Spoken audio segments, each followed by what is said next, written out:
Hi, everyone, and welcome to episode 201 of the Climate Confident podcast. My name is Tom Raftery, and today I have a special episode for you. No guest. Well, kind of no guest. What I've done is I've fed the 47 or 48 episodes of the Climate Confident podcast that we published this year into Google's Notebook LM. It's a language model. So I fed it the 47 or so episodes, had it examine those and pull out the best takes from the episodes, give it a kind of summary, so a review of the episodes. Now, it's an AI, it's a language model, so it makes some missteps in pronunciations, for example, of some of the names of companies and people. But apart from that, I think it's a reasonably good effort, you know. These AIs, these language models are getting better all the time. And so this was a pretty impressive one. So here it is. It's 2024 Climate Confident Podcast review done by Google's LM. It creates this in an audio format, in the format of two people having a conversation, a male and a female AI discussing the podcast. It's actually quite impressive. So enjoy it. And also enjoy the break. This is the end of year. We have Christmas or whatever you celebrate, followed by New Year, New Year's Eve, New Year. We'll be heading into 2025. This is the final episode of this podcast for 2024. I won't be publishing an episode on the 1st of January, Wednesday, the 1st of January, not surprisingly, but the podcast will be back again on Wednesday, the 8th of January. And on the 8th of January, I'll be back speaking to Charlie Angelakos, Chief Sustainability Officer for McCain's, the chip people. The week after that, I'll be speaking to Anders Lindberg, President of Fossil Energy, followed by the week after that, Angelo Campos, CEO of Box Power, and so on. So some excellent episodes coming up. And pretty good episode today as well. I think it's interesting if you want to listen in, stay listening, hear what Google LM makes of 2024's Climate Confident. Welcome back, everybody. It's been a whole year of Climate Confident. Can you believe it? It's flown by. I know. We've heard so many stories about emissions reductions from all over the world. Yeah, it's been amazing to see such a huge range of solutions. From super high-tech stuff to really simple but effective changes. Exactly. So in this deep dive, we're going to zoom out and look at what we've learned. Yeah, what really makes a difference in this fight against climate change? What gives us, well, that climate confident feeling about the future? Right, so we're going to go back through all those amazing people and organizations we spoke to. And pull out the best strategies across all those different sectors. Think of it like your cheat sheet for climate action. Okay, let's jump right in with some serious tech. Yeah. Remember that episode with Dragonfly Energy? Those dry electrode lithium-ion batteries blew my mind. I know, right? Making batteries cheaper, safer, better for the environment. That could change everything. Electric vehicles, grid storage, you name it. Can you remind everyone what makes those dry electrodes so special? Oh, absolutely. So, like, normal lithium-ion batteries use liquid electrolyte, which is, flammable. Oh, a bit risky. Yeah. Dragonfly's tech gets rid of that liquid completely, making the batteries way safer and more stable. Sure. And it means they can use cheaper, more common materials, which could bring the cost of battery production way down. And that is what will make electric vehicles and renewable energy storage accessible for everybody. Exactly. It's all about bringing those costs down and ramping up production so everyone can switch to clean energy faster. Sometimes it's not even about new technology, but about using what we already have in a smarter way. Right. Like Neara, they're basically doubling grid capacity without laying any new cables. Yeah. It's all about making the most of what we have and, making the whole system smarter. And they can even simulate extreme weather events to make the grid more resilient. Pretty incredible, right? It is, but it also makes me wonder, what if those systems fail? Aren't we creating a new vulnerability by relying so much on digital optimization? That's a really good point. But Neara's thought of that.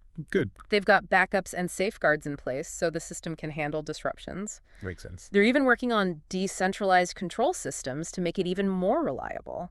So it's not just a starter grid, but also tougher, right? Exactly. Ready to face those increasing climate impacts. Yeah. And this kind of systems thinking, it's not just for energy. We saw it in agriculture, too. Yeah, our episode with Agronome was so cool. Yeah. Regenerative agriculture, it can be good for the planet and productive. It's about working with nature, not against it. Exactly. Like their agroforestry techniques, they increase yields and capture carbon at the same time. And they're even working with insurance companies to encourage more farmers to adopt these practices. Right. For those who haven't heard of it, what exactly is agroforestry? It's basically mixing trees and shrubs into farmland. Oh, interesting. Yeah, so it could be planting trees around fields to block wind and shade the crops, or even putting fruit trees in with grazing animals. I like that. Yeah, and it's got tons of benefits like more biodiversity, healthier soil, less erosion, and it stores carbon. It's awesome how they're connecting all these dots, Yeah. Healthy soil means less climate risk, and that means financial benefits for farmers. Yeah, everybody wins. And we saw that kind of collaborative approach throughout the year. Oh, definitely. Like, remember our conversation with the Dairy Methane Action Alliance? Big companies getting together to tackle emissions in a specific sector. Right. They're bringing dairy giants like Danone and Nestle together with farmers and researchers to figure out practical ways to cut down on those methane emissions from dairy. Awesome model for working together. Yeah, and it's not just big companies either. Grassroots movements are powerful too. True. Global Citizen, they're mobilizing millions of people to push for those big systemic changes. They're awesome. Using their platform to amplify all those individual voices and holding world leaders accountable for their climate promises. Absolutely. Their work on the Fossil Fuel Non-Proliferation Treaty is pretty bold. It is. Can you remind everyone what that treaty is all about and why it's so important? Sure, the idea is to phase out fossil fuels in a managed, equitable way. Okay. Kind of like the Treaty on Nuclear Weapons. Interesting. It's a big idea, but it's gaining traction as people are realizing how urgent this climate crisis is. Yeah, makes sense. Proponents argue that if we're serious about stopping global warming, we gotta keep those fossil fuels in the ground. It really makes you think about what huge changes we need to make to solve this. Yeah, But it's inspiring to see groups like Global Citizen pushing for those changes. definitely. And on a more local level, we've got organizations like Mercy Corps making sure everyone has access to energy, especially in communities that are already vulnerable. Yes. And it's not just about access, it's about clean energy. Right, building resilience and giving people the power to adapt to the changing climate. Yeah, they're showing how sustainable development and climate action, they go hand in hand. I love that. But we got to be honest, this isn't always easy. No, it's not. Our chat with Michael Barnard about carbon capture and storage was a good reminder. Oh, yeah. We need to look at some of these technologies critically and make sure that any solutions we're using are actually sustainable and fair. He brought up some great points about the limits and potential risks of CCS, especially how it could keep us hooked on fossil fuels. I remember when carbon capture sounded like the answer. Right. But as we learned more, it became clear that it's not that simple, ethically and technically. It's complicated. We've got to have these tough conversations to make sure any technology we use is actually doing good in the long run. But even with all these challenges, it's amazing to see so many people working on solutions. I know, it's so inspiring. We talked to SAP about their Green Ledger project, making carbon accounting more transparent and reliable. Yeah. So important for guiding investments in the right direction. And it's not just companies. Individuals are stepping up too. Absolutely. Like Visions 2030, they're helping people turn their eco-anxiety into action. They use these immersive experiences and community engagement to show that everyone has a role to play in building a better future. That's what we keep seeing over and over on Climate Confident, the power of individual action leading to big change. It's amazing, isn't it? And it's not about those huge sweeping gestures either. No. It's about the everyday choices we make, Right, like what we eat, how we get around. what companies we support. Okay, we covered a lot, and this is just scratching the surface of what we've explored on Climate Confident this year. Seriously, it's incredible how much work is happening all over the world. If you want to learn more about all these amazing stories and how to reduce emissions, you're in the right place. Yeah, stay tuned for part 2 of our deep dive. We're going even deeper into some of the most fascinating examples. It's going to be great. And we're back for part 2 of our Climate Confident Year in Review. You know, we talked a lot about reducing emissions in the first half, but we got to talk about adapting to the changes that are already happening too, right? Oh, absolutely. That's where resilient infrastructure comes in, which reminds me of our talk with Siemens. Yeah, Siemens, they're doing some really cool things to make buildings and cities more sustainable and resilient. I know, it's like they're giving cities a brain upgrade. Right, like Their smart grids can react to all sorts of changing conditions, optimize energy use, and even incorporate renewables seamlessly. Yeah, and their work on demand-side management, that really fascinated me. Yeah, me too. By coordinating energy use in buildings, they can actually help balance the whole grid and reduce how much we rely on fossil fuels. Pretty amazing. And Siemens, they're not just talking the talk, they're walking the walk too. They've committed to being carbon neutral in their own operations by 2030. That's a huge goal for a company that big. I know, it's super ambitious. But they've been very open about their progress, and they're making some serious strides in reducing their footprint across their entire value chain. It's really impressive to see a big corporation like that taking real action on climate. It is. But it's not just about the big players. We saw some amazing innovations coming from startups, too. Oh, for sure. Like Lessis, they really impressed us this year. Yeah. Their eco-friendly ice rinks, talk about thinking outside the box. I know, right? They use a synthetic ice surface, so no refrigeration or water needed, which eliminates those massive energy and resource demands of traditional rinks. It's amazing. And what I really loved about Gleiss is they're not just making ice skating greener, they're making it more accessible, too. That's so cool. They can install these rinks in places where a normal rink just wouldn't be possible, you know? It opens up opportunities for people to experience ice skating who might never have had the chance otherwise. That's fantastic. It shows how climate solutions can have a positive social impact, too. Exactly. It's something we need to keep in mind as we transition to a low-carbon future. Yeah, for sure. We can't just focus on cutting emissions. We have to make sure the benefits are shared fairly Yeah. and that no one gets left behind. Right, exactly. Like, our conversation with Ditla Seisgard-Vind, she really emphasized that. She talked about designing within planetary boundaries. Oh, yeah, that was a great conversation. Basically making sure that our products and systems operate within what our planet can handle. Yeah, it's about understanding that we're part of nature, not separate from it. Right. And that our actions have consequences for the whole ecosystem. It's not just about doing less harm. It's about creating a positive impact. Right. Exactly.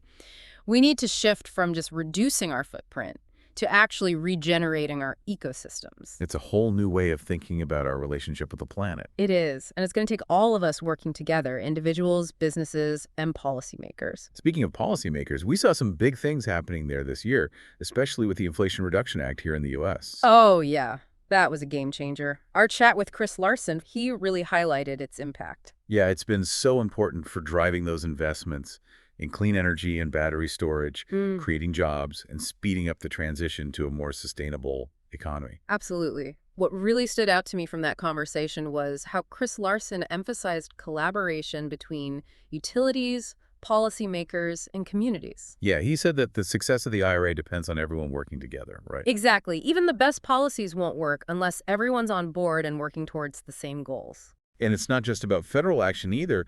We've seen awesome leadership at the local level, too. Oh, yeah, tons. Like, our chat with Karina Gormley showed us how cities and towns are using their power to make a difference on climate. Yeah, she was amazing. She talked about the importance of systems thinking, using public procurement to support sustainable businesses, and engaging the community to create real change on the ground. I love the example she gave about her city using public procurement to support local businesses that are committed to sustainability. Me too. It's so smart. Yeah. By choosing to work with companies that are reducing their environmental impact, they're not only making their own operations greener, they're creating a ripple effect throughout the whole local economy. It's such a brilliant strategy. It really is. And it shows how cities can use their buying power to encourage innovation and build a more sustainable marketplace. I'm really inspired by how local governments are trying out all these new approaches like green infrastructure and community solar programs. You too. It shows that progress is happening everywhere. But we also need to be realistic about the challenges, right? Yeah. What could trip us up on the road to decarbonization? No, absolutely. Like our conversation with Lena Fedorko from ClimateWorks, she brought up some really important things to consider about EV supply chains and, making sure we're getting those minerals for batteries responsibly. Yeah, making sure the transition is fair, thinking about the social and environmental impacts of mining, especially in developing countries. Exactly. One thing that really resonated with me from that conversation was her point about transparency and traceability in those supply chains. Oh, yeah. If we want to scale up electric vehicle production in a way that's actually sustainable, we have to know where those materials are coming from, how they're being mined and processed, the whole story. Right, consumers want products that are ethical and sustainable, and companies are realizing they need to prove they're doing things the right way. It's a positive trend for sure. It is, but it also shows how complex these challenges can be. Yeah, for sure. We need to find solutions that are good for the environment, fair for everyone, and make sense economically. It's a tall order. It is. But that's where innovation and collaboration come in. We got to keep pushing the boundaries of what's possible and work together to overcome those obstacles in our way. I love that. We're living in a time of massive change, and we have a chance to create a future that's better for everyone and for the planet. It's a huge task, but it's also incredibly exciting. And welcome back to the final part of our Climate Confident recap for 2024. We've seen some truly incredible things this year. Technological leaps, people working together, and policies actually changing. Yeah, but we can't forget about the power of individual action. That's what really drives those big systemic changes, right? Absolutely.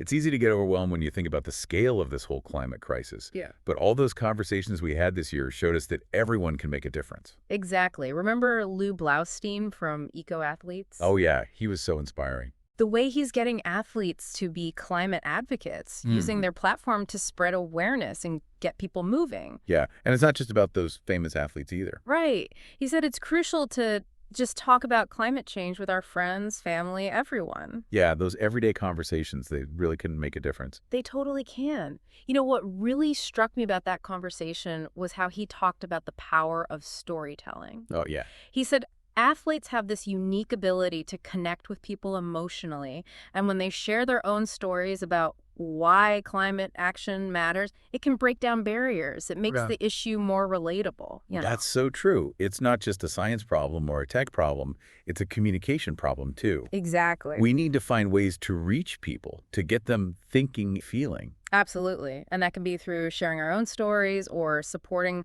artists and creatives who are using their talents to bring this issue to life. Right. Using our wallets to support the things we believe in. Yeah.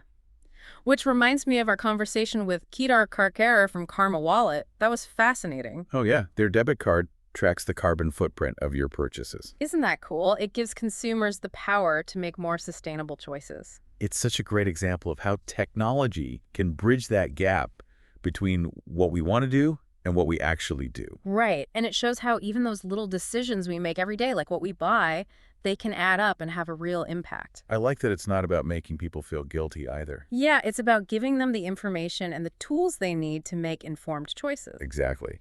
Making it easier and more convenient for people to choose sustainable options. And ultimately, it's about giving people the power to support businesses that align with their values. Yes. And of course, we can't forget about the role of finance in all of this. Oh yeah, finance is huge. Our conversation with Anna Neck-Valavate about sovereign wealth funds was a real eye-opener. I know, right? Trillions of dollars being invested with sustainability as a core goal. It's amazing.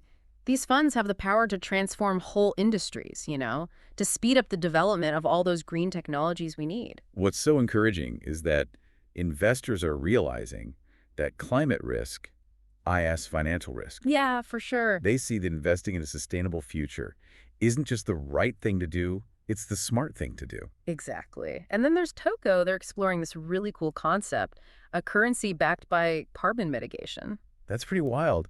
It could change how we value climate action and incentivize individuals to lower their footprint. Right. It's early days yet, but it's so exciting to see these creative solutions popping up. It's not just about the money, though, is it? No, it's not. We have to change the whole conversation around climate change, move away from that doom and gloom, and focus on solutions. Yeah, focus on what's possible. Exactly. Elizabeth Thompson from Visions 2030, she talked about that.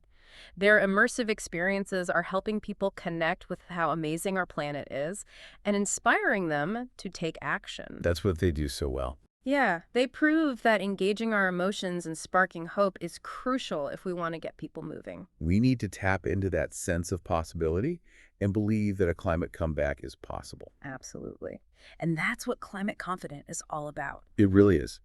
This whole year, we've been showcasing the incredible work happening around the world to reduce emissions, adapt to a changing climate, and build a more sustainable future. It's been amazing. We've seen breakthroughs in tech, policy, and human ingenuity. And while there's still a lot of work to do, we're going into 2025 with so much optimism and energy. I know, right? The momentum is building, the solutions are out there. So as we wrap up this look back at 2024, we want to leave you with a question. A challenge even. What will you do to be part of the climate comeback? Will you talk to a friend? Make a change in your own life. Support an organization doing great work. Every action matters. Every single one. And together, we can create a future where everyone thrives, both people and the planet. Thank you so much for joining us on this incredible journey. We can't wait to see what we can accomplish together in 2025.